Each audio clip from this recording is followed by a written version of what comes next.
Hello ladies and gentlemen, welcome to Rum on the Couch video number 69. Dave here from Manchester Rum Festival. And first of all, I've got an apology. It's been a good 4 or 5 weeks since I last did Rum on the Couch episode. And the main reason why is I've been trying to make sure that we have a new date as we head out this roadmap of the UK's COVID response. So on July the 5th will be the big announcement on not just the new date, but also the new venue for Manchester Rum Festival for obviously the episode of what should have been back in April 2020. So do keep your eyes out on the social media, on the website as well. All the details will be on there. Plus there will be some extra tickets available due to the new venue. And also there'll be a new sort of subtle lineup. There's going to be a lot of the guys and girls who obviously are going to come back to what should have been Rumfest, but also I've got some new people on board as well. So lots and lots to sort of get yourselves involved with. And one of the brands that will definitely be there is Pusser's Rum. And they will have on their table their brand spanking new, I'm going to hold this very gently now, Select Age 151. Now, I believe I'm going to be the second person ever to try this here in the UK. The first one was Alan in Jerry's in Soho, which if you know Jerry's or you've ever been to London in Soho area, you probably popped in and seen the mesmerisation of their sort of cave of wonders when it comes to spirits. So it doesn't surprise me too much that Alan's already had the opportunity to revisit what Pussers have kind of been doing the last couple of years now, of sort of repositioning, their blue label, their gunpowder. Obviously redid their 15-year. They brought out a new spiced overproof as well to replace their one that they had a couple of years ago. And of course, they released a 50th anniversary for Black Top Day itself. So they really started to, well, I'd hate to use the word reinvent, but they sort of made sure that the new generation of rum lovers appreciate and understand what Puss has been trying to do for a couple of decades now. And obviously that Navy sort of category, dare I say it, to sort of get people to understand what the Navy means to the world of rum. Obviously significant history it has within. So, ladies and gents, it's a Monday. I'm feeling hardcore because I'm off to something that, it's only 75.5%. Label itself is really good. It says aged a minimum of 3 years in ex-bourbon barrels. Obviously based in, as it says on the bottle here, product of Guyana, where the vast majority of, in fact, sorry, all the Pusser's rums come from, barring the 50th off memory, has a couple of other things thrown in there as well. But the stills themselves, it's the Pumperant stills. So you're going to have a beautiful flavour. So I've really got a good idea what to expect. But I have to admit, it's been a while since I've had a 151 style of rum. Gosling's is the closest I have on my shelves here. The Gosling's 151 is a great one from the Bermudan guys. But this one, I feel like it's going to be a beautiful kick in the face. So I've already got my Glencairn glass right there. And I can already smell the kind of aromas you'd expect. High strength. Dare I say it, high strength. You got yourselves very, very subtle hints of banana. There's obviously a lot of molasses in there, but not quite rich molasses. It's more subtle scented, if that makes sense. Burnt toffee. Beautiful burnt toffee. Not that kind of, sort of heading on to caramelization. Got a little bit of marshmallow in there as well. And it's coming out with a bit of, what is that? Kind of like a papaya, sort of caramelized papaya fruit, sorry. It's a lot more light, a lot more scented than I seem to remember the old blend being, which is good.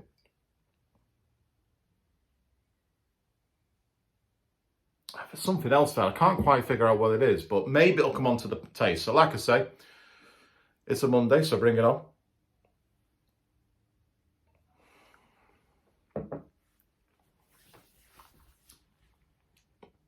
Oh yeah. Oh wow, yeah. So I took a little sip there because there's nothing worse than surprising yourself too much, but incredibly mouth-watering first of all. You sort of get honeycomb. You get that beautiful molasses caramel style. It's a lot lighter, a hell of a lot lighter than I seem to remember it being as well. A lot lighter than most 151s, I'd say, actually. quite mid palate. There's not a lot going on around here on the sides of your mouth and your palate itself. It's very straight down the center of your tongue, which is interesting, but also probably good for the sort of reflexes that you would have if you have something so strong. I'm getting a lot more rich nose now as well. I don't know if it's my sort of, all the senses opening up now, but it's a lot more intense.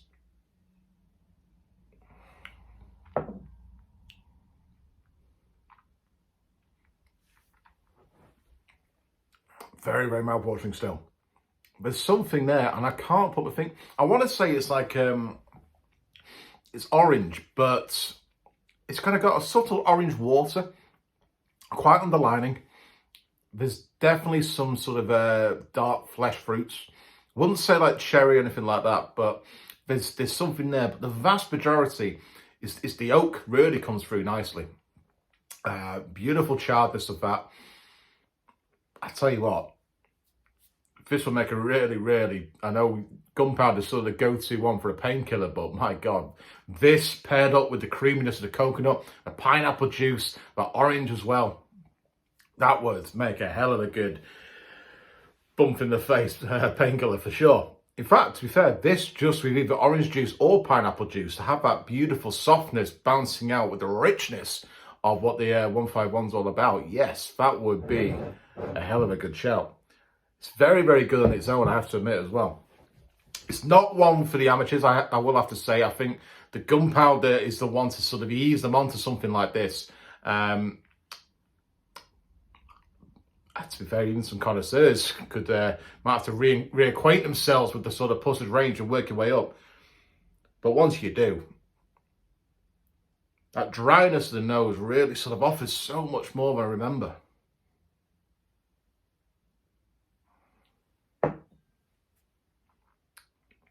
Beautifully rich, scented at the same time. Still get a banana, you still get that little bit of papaya I picked up. There's definitely some fruits in there. Banana, definitely banana. It's just everything's sort of caramelized in a beautiful grilled kind of way. Not burnt. There's a hint of sort of charcoal, but I think it's more from the barrels themselves. That sort of wonderfully aged Guyanese that you'd expect is really sort of making its impact there. It's a traditional Pusser sort of flavour, and I like it, I really do. So ladies and gentlemen, this will be available at the end of July across the UK, so do keep an eye out on all the traditional retailers you'd expect to see Pussers from, including of course Tipples and Manchester, Aston's and Manchester for your local Manchester City based retailers. As I did say at the very beginning though, Pussers will be at Rumfest this year. They will have this on the table, so please do get yourself across. See Steve, who is the international brand manager for Pussers. He'll be there himself with the new creation and of course the rest of the range as well. And I know it's something I would love to pull up a chair and just really experience what Pussers have been doing. I've seen some great things they've been doing on the social media and the marketing. So they're really sort of getting people on board with how versatile Pussers can be and how it's not all about just drinking it straight. And this is a great addition to the Pussers rum range, I will have to admit. And I'm very, very looking forward to making a really good painkiller with this a little bit later. So ladies and gentlemen, when you can, grab yourself a bottle of the Pussers 151 or Select Age as they have announced it here. And I will see you all on July the 5th with the big announcement of when Rumfest's new date and new venue, and of course a whole host of new exhibitors and obviously the guys and girls who were already on board back in last April as well. And fingers crossed I will get to see you all face to face very, very soon. Until then, I will see you also on the next Rum on the Couch episode, which fingers crossed should be this week. If not, definitely next week for sure. And I will see you all on the other side. Enjoy.